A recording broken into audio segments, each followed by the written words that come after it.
कहिलेकाहीँ जीवनले सिकाउने सबैभन्दा ठूलो पाठ भनेको चुप रहन सिक्नु हो।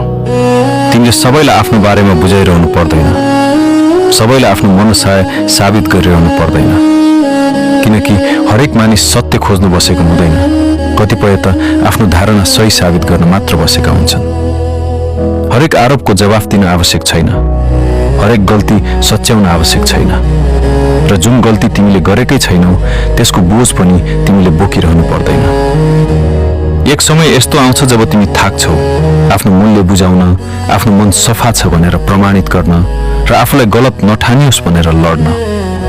त्यसपछि तिमी बुझ्छौ यदि कसैले तिम्रो मूल्य आजसम्म देखेको छैन भने सायद अब तिम्रा शब्दहरूले पनि देखाउन सक्ने छैनन्। त्यसैले छोडिदेऊ उनीहरूलाई, आफ्नो सोचमै बाँच्न देऊ, उनीहरूलाई आफ्नो निर्णयमै रमाउन देऊ, किनकि तिम्रो मूल्य कहिले पनि बहसको विषय थिएन।